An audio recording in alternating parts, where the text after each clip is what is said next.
Somewhere along the way, I got a camera in my hand and started taking pictures just as a hobby. And I reached out to some of the editors that I had been freelancing for. The one that I had been most closely working with said, "You like to take pictures, right?"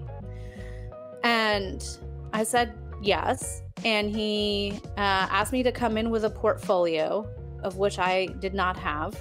And I came in with a Facebook album of photos that I had taken on a cross-country road trip that summer, because that's all I had to show for community and whatnot.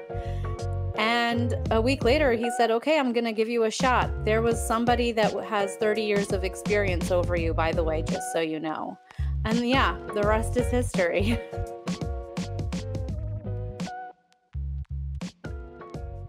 Hello, and welcome to another episode of Get Carried Away. I am your host, Carrie Murray, founder of the Brawn Network and the Wealthy Women's Summit. Joining me today is Bernadette Marciniak. Bernadette, I've known you for 4 years? 5 years. When did we? 2000? 4 years. It was January 2019 that we met. That's right. Now, let me brag about you for a second before we get carried away. Bernadette Marciniak is a brand videographer, photographer, and founder of Solhaus Media, a boutique all-female video and photo agency, combining her background in photojournalism and videography. She is an amplifier for small businesses and entrepreneurs who want to maximize their impact through powerful visuals. Bernadette is based in Los Angeles, the New York tri-state area. She also knows Polish fluently. She's a great wine date and has great taste in pizza. Welcome, Bernadette. Thank you so much for having me.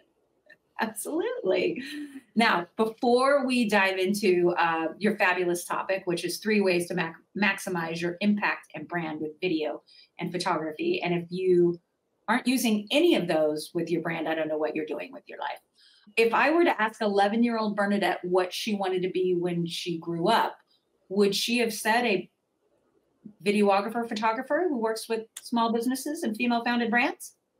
No, she would not have. She would have said she wanted to be an astronaut. Now, before you get all excited, there's a small chance that this dream was inspired by having just seen Apollo 13 and started crushing on Tom Hanks back in what was that, 1990? 4, 5, 3, 6, something of the sort.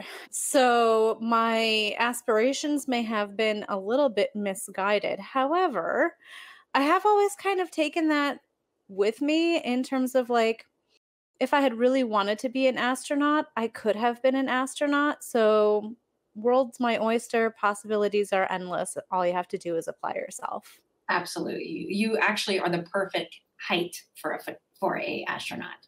They need short women and tall men. Yeah. So fun fact, when I worked at Space Camp, I had to watch Apollo 13 every week for 20 weeks straight. I mean, you're pretty much describing my first summer in Poland, where I watched that movie, I think, every day for the entire 2 months that I was there. Yeah. So so that was the one thing approved by our camp counselors that we could show the campers. I know that movie well. I always get teared up. I'm not going to lie. Are they going to make it? Damn you. Such a good movie. I haven't seen it in a while. I'm going to have to do a rewatch. Yeah, it really does. holds Okay. Up. Yeah, I mean, Tom Hanks is just Tom Hanks, and he's just really good at it. Classic, timeless. I feel like he can do no wrong, although I'm sure I could stand to be corrected. Yeah, right. Well, I love that. That's not at all what I was expecting. A lot of my guests say, a dancer, a singer. And I've only had one guest who is a doctor who said when they were little, said, I want to be a doctor. So one in listen, that's impressive though. You saw that dream through. Love that, right? I love that. So before we dive into your topic, tell me about your journey. So you had to leave astronaut training behind. And you go to college and study photojournalism. Tell me about that. What brought you to LA to really pursue working with entrepreneurs to help build their brand with video and photography? So I actually didn't go to school to study photojournalism. I know, go ahead, clutch your pearls. I went to school to study English, and I had every intention of going into academia or becoming a writer. And about halfway through, I joined the literary magazine on campus, and there was this kind of unspoken fight between the literary magazine and the school newspaper. And we would just tear apart at the newspaper. Oh my gosh, so many typos. This is wrong grammatically. Who do they think they are?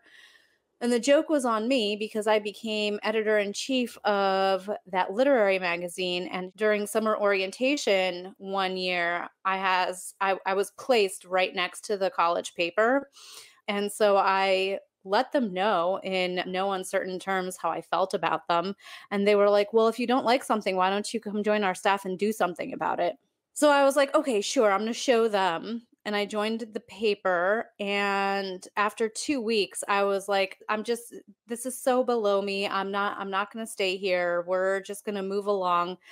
And the day that I came in to quit, the editor in chief, who ended up being one of my best friends, had gotten me a name plaque that said Bernadette Marciniak, assistant copy editor. And I was like, well, I can't leave now. Are we allowed to curse on here? Yes. Because I use Yeah. some. Okay. I was like, well, shit, I can't leave now. And thus began my journey into journalism, where I was the arts editor, and then I took that with me after graduating college, and I pursued a career in journalism. Mind you, it was 2008, so really prime time to be doing that, right? Right. So I had to do other things in the meantime. I was an editorial assistant. I actually had a stint at a public relations firm.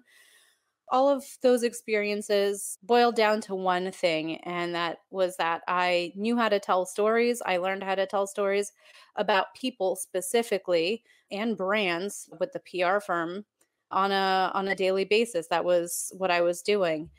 And then somewhere along the way, I got a camera in my hand and started taking pictures just as a hobby. And when that PR firm folded, I reached out to some of the editors that I had been freelancing for, and the one that I had been most closely working with said, "Well, I don't have anything for a reporter right now, but you like to take pictures, right?" And I said, "Yes." And he asked me to come in with a portfolio, of which I did not have. Uh-huh. And I came in with a Facebook album of photos that I had taken on a cross country road trip that summer, because that's all I had to show for Love that. community and whatnot. And a week later, he said, okay, I'm going to give you a shot. There was somebody that has 30 years of experience over you, by the way, just so you know. And yeah, the rest is history.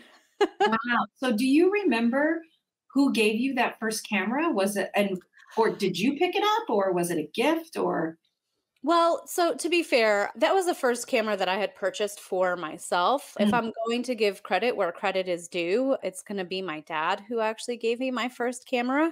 There is actually a picture on my new website of me holding a Polaroid where I'm half naked, and it's a Polaroid camera. It's about the size of my head, and so I've been taking pictures since I was 4. And I Oh, was actually, yeah. Well, it sounds cute. However, it turned into me being designated as the unofficial family photographer. So instead of like going and enjoying vacations, my dad was like, "Did you get a picture of this? Did you get that? yeah. How about this?" And if I left the house without the camera, "Why didn't you bring your camera? Where's your camera?" So it's kind of been drilled into me since I was a kid. I kind of walked away from it for a little bit because you Yeah. know, needed some space, but years later, camera ended up back in my hands, and that's how we got to where we are today. I I love that. I know we have a mutual friend, Kathy, who always says when she's invited to a party and people say, "Oh, just bring your camera and take a few photos," she has to come back and say, "Well, then I'm not a guest. I'm now Yeah. working the party." Mhm. Yeah. Yeah. So you people really need to remember that it's not just like this. like my phone. Oh, I'll just snap a few photos. Like if I have my camera, this is my tool that I work with. And now I'm Yeah. working. It's a Yeah. big difference. Okay. College, graduated, got your camera, you're working for this independent media guy or whatever. And No, it was a big media organization in North Jersey, okay, North Jersey cool, Media, the Bergen Record. Yeah.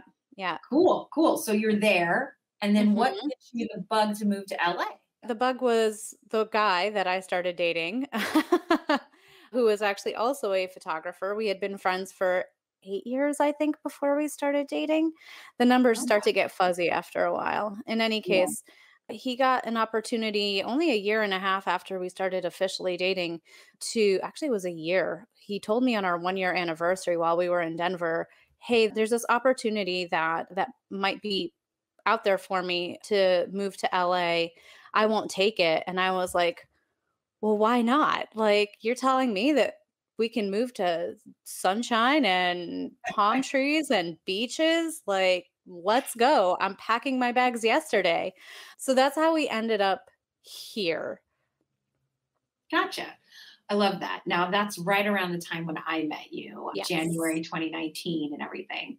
Now you've been here 5 years? 5 years, 5 just years. You celebrated had your 5 5-year years. anniversary. Now we have a lot of photographers, creatives that listen to this podcast. I want to know when you were starting out, what is something you wish somebody had told you about starting a photography brand business in Los Angeles right out of the gate, not knowing anybody? What's something you would give them advice about? Yeah. So, I mean, by the time we moved to LA, I had already kind of dabbled in having my own photography business because while I was doing photojournalism, I was also doing wedding photography in New Oh, Jersey. So okay. I had been dabbling a little bit, and the goal was when I moved to LA was that I was going to continue to do that. But I remember that those last 6 months before we moved, when I knew that I would be likely going full time with my business, and that's what I wanted. I had been looking for a way out of having a regular 9 to 5 for forever. But I do remember listening to a podcast that kind of changed it all for me. It's Ben Hartley. I think the name of the podcast is still Six Figure Photography. And it was all about mindset. So I had been really focused on the tech side, the skill side, the, hustle, hustle, hustle. But there was a huge shift when I started listening to his podcast about mindset and also the mindset of being a business owner and investing in yourself. And I feel like that is definitely one of the most important things that like got me over that threshold from this is a fun little side hustle that I'm trying to make a thing to no, this is my thing. Yeah. Was now when you were first like, okay, I'm putting everything in this in the Bernadette basket. I'm doing this. I got the motivation. I got the equipment. I got the mindset. What was that first like week of like, oh, I'm my boss. Like, it's Oh me. my gosh.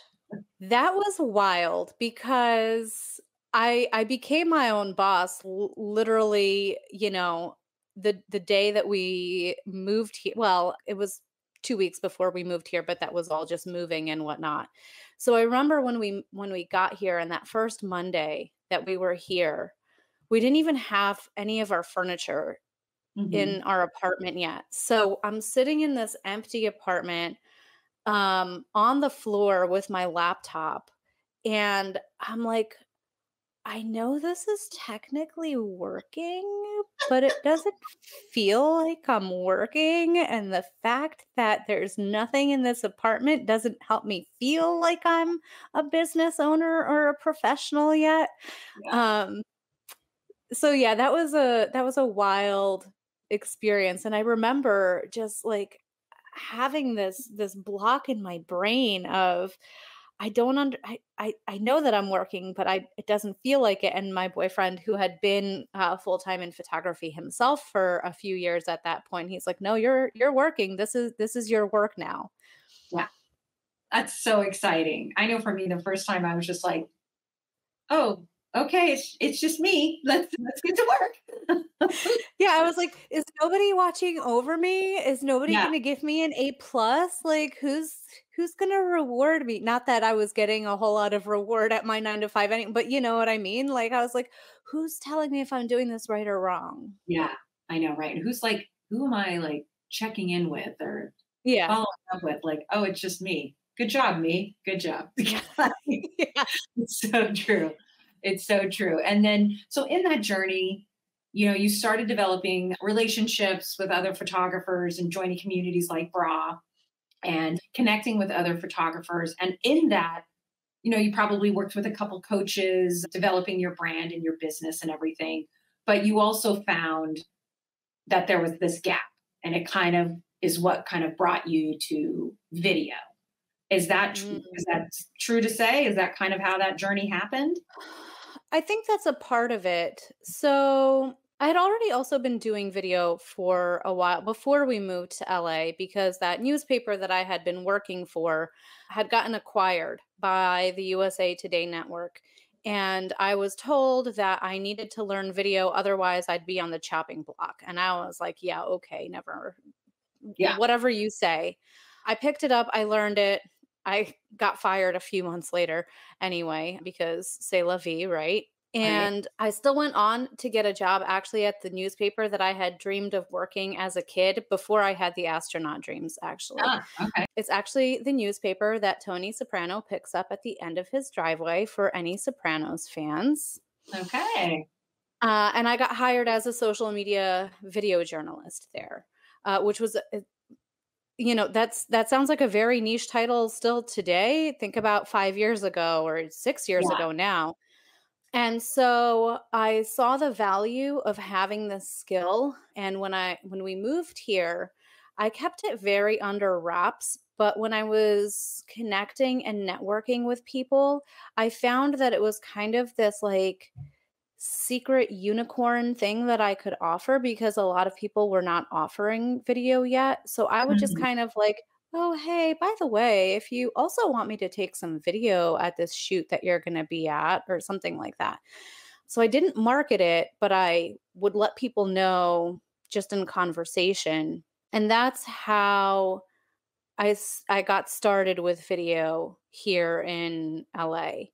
And then it wasn't until last summer, so 4 years later, that I started actively marketing it because I did see that there was a gap combined with the fact that Instagram was, talking about going video first. Yeah. Everything was shifting to video, video, video.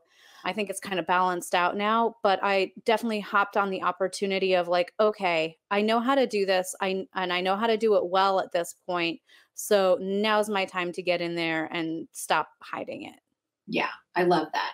Well, that's a perfect segue into our topic, which is titled Three Ways to Maximize Your Impact and Brand with Video and Photography. And I'm dying to know what are the three ways, but also you sharing your expertise and honing that. So please tell us, what are the three ways? Yeah. So I feel like as small business owners, there's so much that we're doing in our businesses that only lives for the audience that we're putting it out in front of at that given moment. And let's forget about the idea of social content, right? Because that's its own thing. But like speaking engagements, after you're done with your speaking engagement, who does it go on to live for aside from those 20, 50, 100 people in the room? Right. And so when I talk about maximizing your impact, I'm talking about considering every single thing that you're already doing in your business that stops with, whatever space you have originally intended it for. So, in terms of speaking engagements, one is my first tip is going to be make sure that when you are going and speaking in front of workshops, retreats, events, bring a videographer and a photographer with you. And I say bring your own because even though an organization or an event might have their own videographer, as somebody who has worked both sides of Mhm. this scenario, I can tell you, you might first of all be waiting a couple of months to get your speech back. So true. They will Yeah. Right. They will not, and that, like, that's not necessarily like a fault of whoever's doing the video, but like if you have an event with 20 speakers, they're not going to be delivering all of those videos drip by drip by drip, to the event organizer. Everything's going to come at once. And so that's why Yeah. it might take a little bit longer. But second of all, if you have somebody that you work with on a regular basis to come and capture you at your speaking engagements, then they already know your brand. They most likely have heard some version of your keynote, of your speech. So they know also when to look for audience interactions, like those mic drop moments where you know that people's minds are going to be blown in the audience. You want your videographer capturing that too. And so it's about, first of all, commanding your brand. In that case, you have you're taking care of your business, your brand, when you bring somebody else with you, and you can redistribute it in a timely manner. So that's one. That's huge. Hmm. Yeah. Two is actually distributing that footage. So taking an hour long speech and chopping it up into 8, 10 mic drop moments. That's 8 to 10 pieces of content that you can push out as video content on Instagram, on YouTube, on TikTok, wherever your audience is, wherever you want to build an audience, and wherever you want to appear as a credible expert. Also put links in your email newsletter for, the videos. I do this every week in my newsletter. I share a blog post or a link to a YouTube video or something like that. So even if you can't put the like actual videos into an email newsletter, that doesn't mean they can't get shared there. The email newsletter is still just the Absolutely. vehicle where you can be Absolutely. sharing it, right? Yeah. So that's number two. And then three, we can't forget about photography in all of this. I feel like I said, there's been a lot of discussion in the last year or so about being very video forward. I do think it's balancing out now because we can't just rely on videos. Because, especially if you're going to be creating a media kit for yourself as a small business owner, to Hmm. land more speaking engagements, to land more podcast opportunities.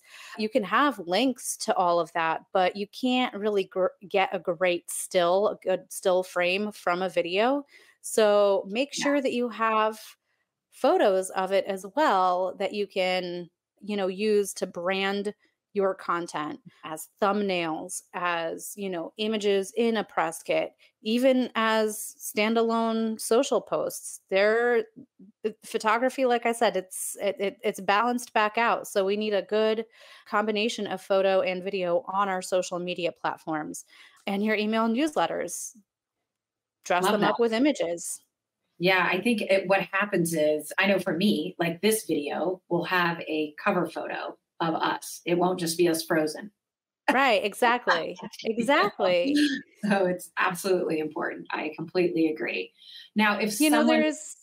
There's like, I just think of the fact that, a lot of us have kind of like a resting bitch face when we're watching speakers, and sometimes when we're speaking, we're so focused and zoned in on what we're saying that it's very hard to pull a smile from the A video. video. So Yeah, that's why I say get a photo too, even if it's staged like 1 or 2 minutes before or after your speech. Make sure you get one of those too. so smart. So smart. Now, I have a lot of creatives, I said, listen to this podcast, including photographers. And if a photographer is now listening to this going, I got to do that. I got to do video. What? How? What do you recommend for them? What support do you provide for photographers who, I'm asking you now to reverse yourself. You were Mhm. the person who's shooting the video, but now you're the person who do you support photographers who are like thinking, okay, I need to start doing this? Not only do I support photographers, but I very much encourage them to learn and incorporate video into their businesses because, it's tough out there sometimes, and I have found video to be a very great fallback when photography is just kind of slow and whatnot. People still want video. And then your photos will come back and video will slow down. So you have two revenue streams. So I find it to be a very, very important thing in owning a photography business to at least have a basic knowledge of video and how to provide it for your clients. So I actually do have a program for photographers called Pix to Flicks. It's an 8-week program where I teach you how to shoot video, how to edit video. That's probably the part of video that scares the most people Yeah. because it is a lot more involved. And then specifically how to package it and offer it to your audience, to your clients. This is a very customized and personal portion of the program. There's no cookie cutter formula. I get on one-on-one calls with all my students and I take a look at their current format, their current offerings and packages. And we talk about how we can insert video into all of them. I think that's so important. And if anyone is listening to this and like, hey, that's exactly what I'm looking for, how can they find Pix to Flicks? So you can visit my website, solhausmedia.com, and I'm sure Carrie is going to have the spelling in the show notes. And there is a link to it over there. Gotcha. So you work with entrepreneurs and photographers. You have two sets of clients that you work with. Yeah. Gotcha. Yeah. I love that. I love that. So tell me, before we get carried away, if a photographer is listening to this and they're like, okay, I'm ready to like make the jump to video, do they need to have the be all end all grandiose package of lighting and, two cameras and tripods and C-stands and like, what's like the basic things you need to get this leg of someone's business to get going? Yeah. So the way I teach it is, first of all, I don't like carrying a whole bunch of stuff. So my kit itself is pretty low maintenance. I just bought my first pair of lights last year after doing video now for 6 years. So I make it a point to not make the idea of videography an overwhelming investment in addition to an overwhelming learning a new skill. Yeah. I think the most basic things that you would need, first of all, you probably already have a lot of them in your kit. If you're a photographer, like a tripod, probably already have one. Most photographers I know have 2 cameras as a backup. So you'd already be set with a 2 camera setup, but also I don't necessarily think you need one to start. The one thing that I would say you would need to invest in is a microphone so that you can get good audio while you're recording video with your clients. The rest of the stuff you can slowly bring into your kit. I was also renting for the longest time, and there's a lot of great services where you can rent gear for a few days. It's super cheap, and then you get to see what you like and what you really need. You get to play before you pay. And Indeed, exactly. I love that. Well, now that you have launched this new brand, Solhaus Media, first, congratulations. Thank you. This leg of it that helps photographers build in videographers. But if as a business owner and an entrepreneur, when I go to your website, what am I going to find that's different than Bernadette Marciniak photography? What's new about Solhaus Media? Yeah. So first of all, if you haven't been to my website, I think I might be biased, but I think it's very pleasing to the eyes. So you did a great job. Just go for the visual experience. Yeah. It's just pretty. It's just pretty. And Carrie and I have talked about the fact that we like pretty things and we like to look at pretty things. And that was definitely the driving force behind creating it. Was like, I just wanted to look really pretty. Yeah. So the differences are the fact that there's a lot more video on there now. Bernadette Marciniak photography. Even after I started offering video last year, I had just sprinkled a little bit onto my website. This is a fully photo video experience now. That doesn't mean that you have to book both when you book with me, but there's definitely more of a presence of it in all of my marketing and everything. And my new offer for entrepreneurs, actually, I have two new offers. So Ooh, do tell. one is events and retreats. And I have a team that does photography and videography for events and retreats. And so, like I was saying, I've been on both sides of being, the videographer for one person versus the videographer for events, and you can get the whole slate from entire speaker presentations to b-roll, testimonials, everything captured video wise and photography. And then the other offer is a new program that I'm launching called Soul Circle. And this is to serve the entrepreneurs who prioritize fun, family, and life in their calendars. So if you want to just get out of the analysis paralysis of like, oh gosh, what visual content am I going to post? I don't have anything. Oh, I'll put it off until later. And then later comes and inevitably it still doesn't exist because you didn't book that shoot. Soul Circle is an annual membership where entrepreneurs have a number of credits that they can use throughout the year to either get 1 hour of, a speaking engagement or a bigger brand shoot that would have, all the content that you would need for like a launch or a website refresh or something like that. I love that. So it's almost like you would be part of their founders team. Like, this is my video and photography team. This is my media team for my business. That's kind of nice, as opposed to having to hire in-house and have employees. Instead, they could just hire out and just hire you. Plug and play with the marketing team. That's what we do. I love that. Well, congratulations on the launch. I'm very excited for you. I know I've seen your journey since you moved here, so it's very exciting for me to see this next iteration of what you are doing. And I have no doubt it's going to be amazing. Thank you. That means the world coming from you, Carrie. Oh, thank you. Well, I've worked with you multiple times. And if I didn't like you and like your work, I would stop working with you. Exactly. That's pretty straightforward. Well, thank you so much. Now, let's get carried away before we say goodbye.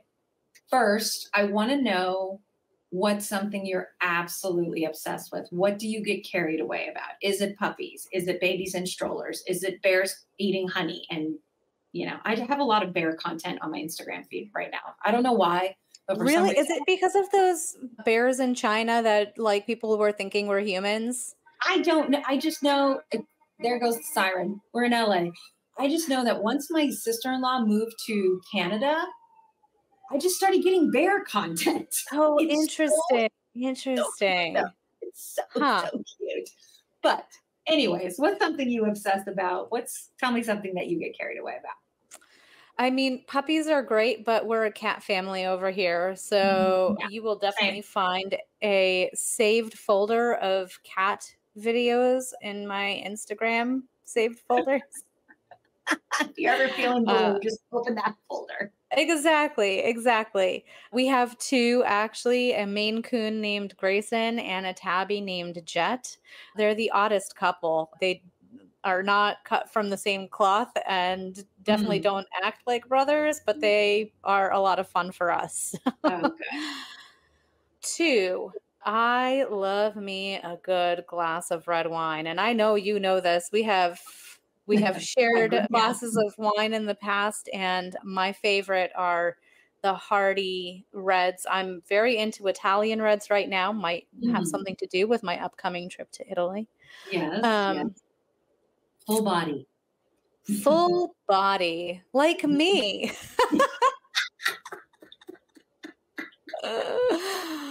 Okay, I'm going to teach your audience a new word today with my third thing I get carried away about. Okay. I am a pluviophile. Pluviophile. Pluviophile. Okay. What the hell is that? That is somebody who loves the rain. Oh, okay. I've So never I know heard I of live in LA and I know that everybody is always happy here when the sun is shining, which is like all the time. And that's why everybody lives here. it. Mhm. But I get such a sense of peace and like, I know I like feel a difference in my nervous system when it starts to rain, when it's overcast. I Hmm. really miss those East Coast thunderstorms from when I lived in New Jersey.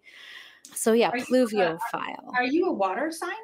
No, I am not. I actually don't even know that I have any water signs in my chart, or at least not in the first in any of the main ones.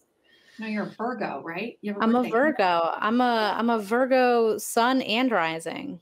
Oh, Jesus. No wonder you get so much shit done. Wow. That's a lot. That is a lot. That's a lot of Virgo. It's a lot of Virgo. I have a newfound respect for Rob. He's also a Virgo. Oh my God.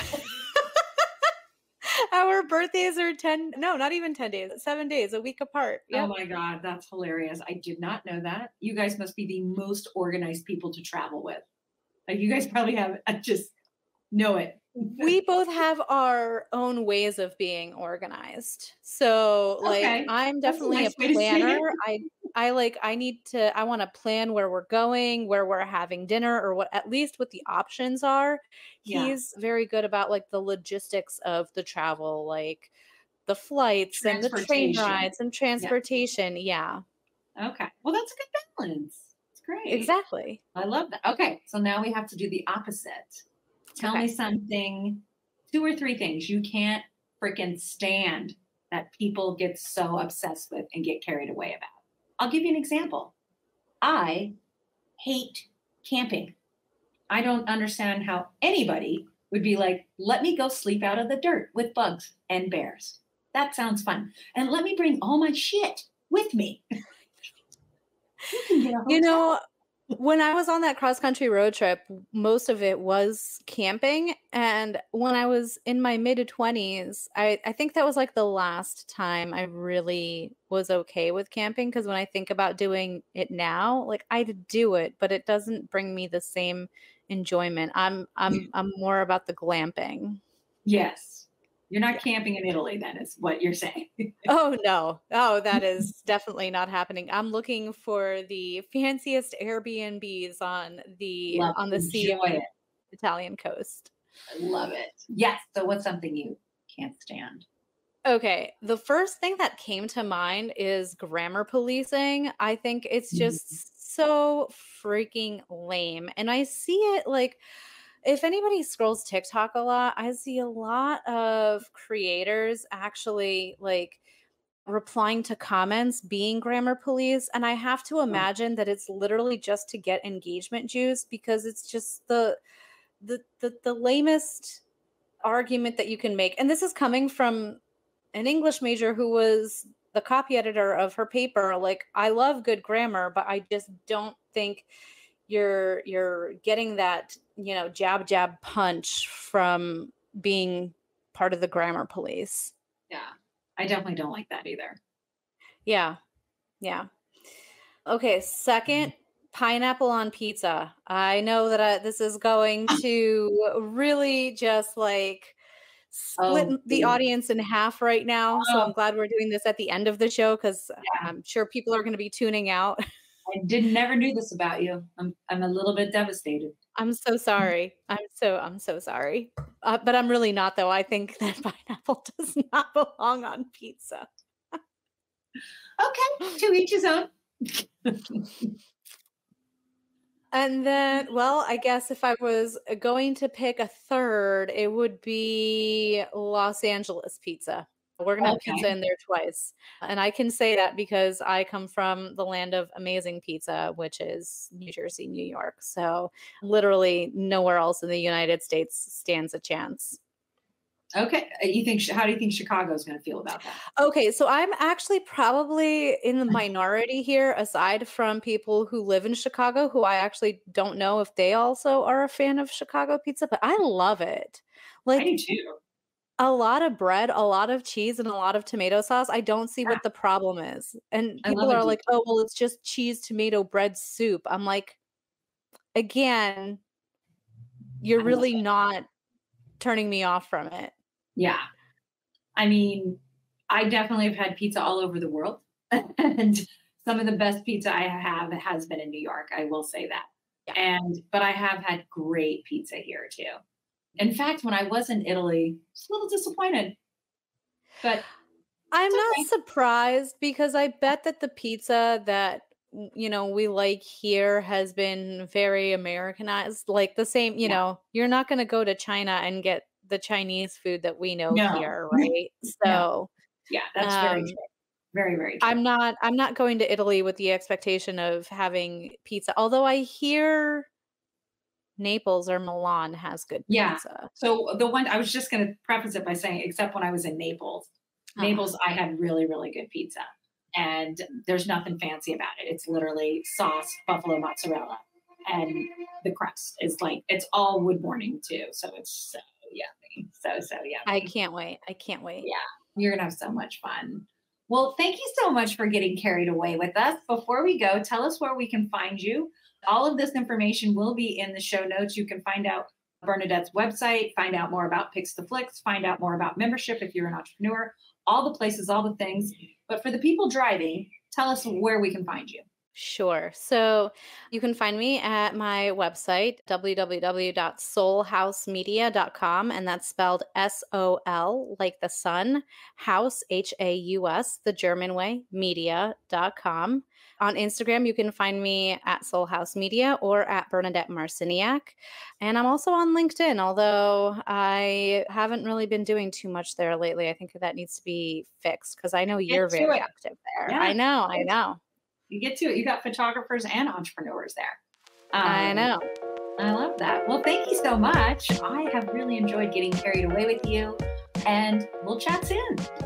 Thank you so much for having me. This was great. Yeah.